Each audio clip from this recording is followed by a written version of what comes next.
She says, "Hi." I thought, "Oh, wow." I said, "Wow, hi." She says, "Hi, Michael." They say Jean died in his sleep, but no one ever asked who sang him to sleep. That sentence came from Al Pacino's husky voice amid the gray chill of a Santa Fe funeral. A morning without music, without farewell words, only the desert wind and the scrape of dry leaves on the ground. The crowd fell silent. No one dared to look at him. Everyone understood Pacino had just broken Hollywood's greatest taboo, touching the secret of the dead. At 85, the last symbol of that golden era, chose not to stay silent any longer. He rose, trembling yet steady, to speak about the old friend who had shared his brightest years on set, Gene Hackman, the man the world believed had left peacefully. But Pacino told a different story, a very different one. He said Hackman hadn't retired, but had been forced to disappear. Behind the quiet smile and the lonely house in Santa Fe, there hid a secret powerful enough to shake the entire film empire. Dirty money running through film projects, contracts signed in silence, and people who passed away just as they were about to tell the truth. It was the kind of story Hollywood wanted buried with him, but Pacino refused. "They cleaned up every trace of Zhang," he said, "but they forgot one thing I still remember." And now that memory would unlock what no one had dared mention for 20 years. Let's turn back time to finally see the true Hollywood tried to hide for 2 decades. 1. Gann always said, if you dare to stand against Hollywood, they won't need to kill you. They'll just make the world forget you ever existed. That was the line Al Pacino chose to open his story about Gene Hackman, the veteran actor who vanished from the spotlight so suddenly and quietly. To most, his disappearance seemed like a personal choice. To Pacino, it was orchestrated. And the most frightening part was how silently it all happened.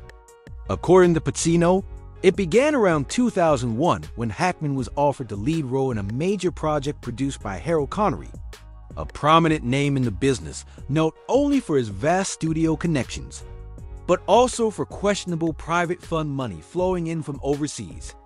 The film was promoted as an epic about compassion and justice. Yet, Hackman quickly sensed something wrong in its financial structure. Years of acting had sharpened his instincts. He could tell when art was just a cover. At a private meeting in Beverly Hills, Connery presented a contract and a massive paycheck.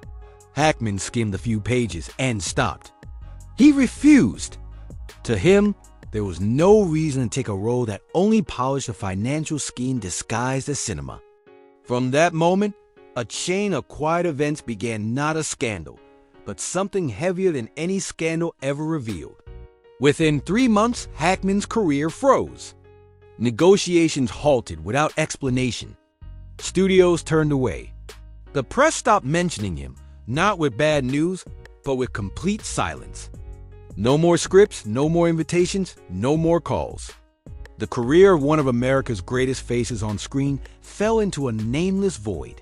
Pacino remembered a summer afternoon in 2004 when he met Hackman at the Sunset Tower Hotel in West Hollywood. Though the weather was hot, Hackman wore a scarf around his neck.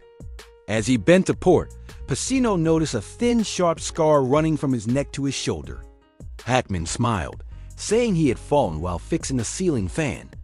But to Pacino, the cut looked too clean, too deep, and too carefully treated to be an accident. A silent wound just like the silent things surrounding Hackman. Then not long after that meeting, Hackman announced his retirement.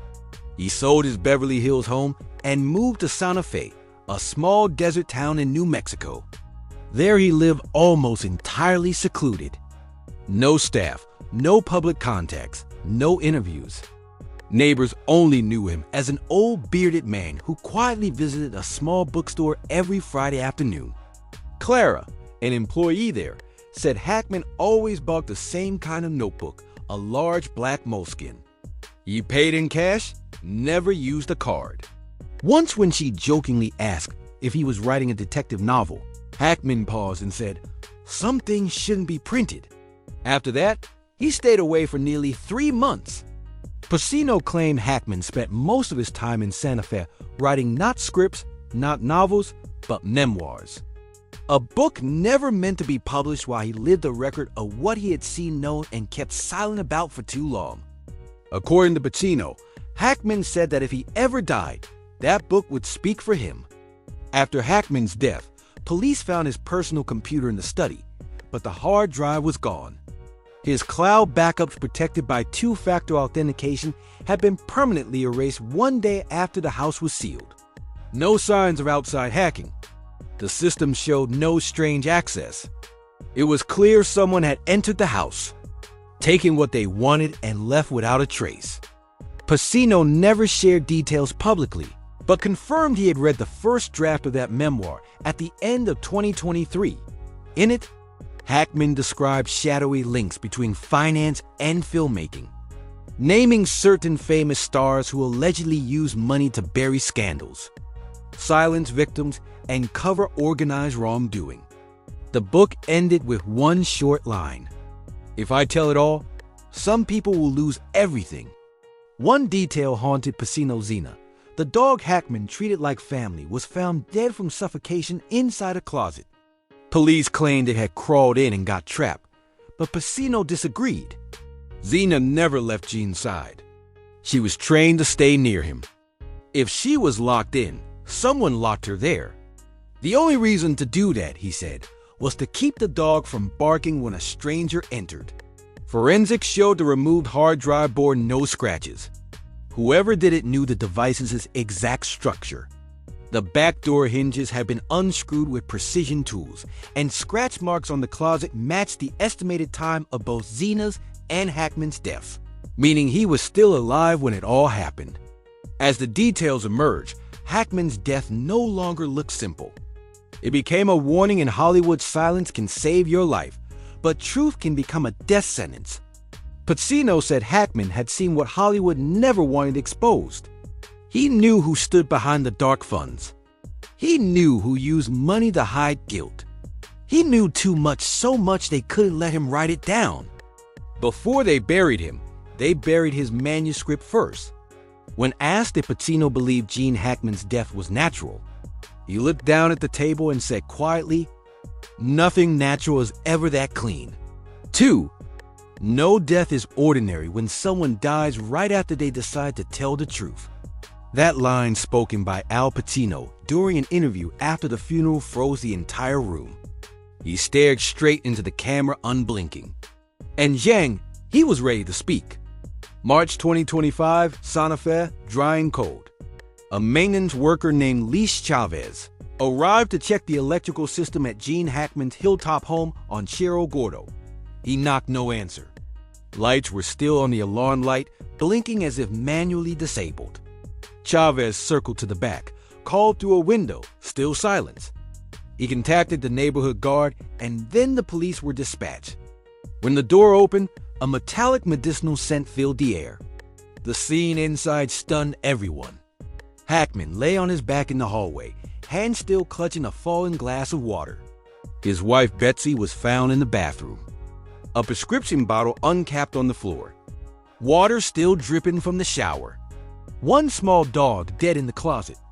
2 others alive but trembling. Their fur soaked as if freshly washed. The preliminary report read, no signs of struggle, no forced entry, valuables intact. Santa Fe police concluded natural causes of old age. The next morning, every major paper ran the same headline. Zhang Hackman passes peacefully beside his wife at 95.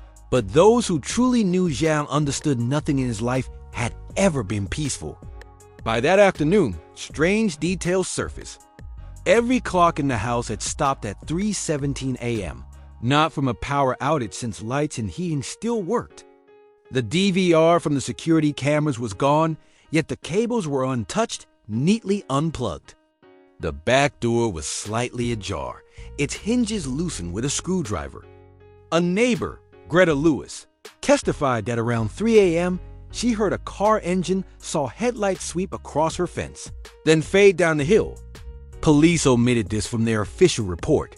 2 days later, a forensic technician added another anomaly. Hackman's fingerprints didn't match the ones on the glass he was holding. The surface had been wiped with a thin oil layer beforehand. His body temperature and estimated time of death didn't align with Betsy's. She had died at least a week earlier. Yet, her body was preserved in a steady environment, as if someone had kept the climate control running. Police called it coincidence, but a private examination commissioned by Pacino said otherwise. The computer keyboard showed oily prints from a third person, neither Jean nor Betsy. Pacino read the report in silence. When a journalist asked what he thought, he replied, "Someone entered that house, and they knew exactly what they were looking for." Friends said that weeks before his death. Hackman complained about strange noises at night and a light outside the window that never went off. He even sent Pacino a voice message, voice trembling, "Bob, if anything happens, remember, I never open the door at night." That message was sent at 3:02 a.m., exactly 15 minutes before every clock in the house stopped. From there, everything seemed perfectly staged. A spotless scene, intact locks, and a dry official report of natural death. Yet among those fragments, something didn't fit. An unseen hand had arranged, wiped, and framed the story in the same way Hollywood always does with its secrets. Pacino Conkle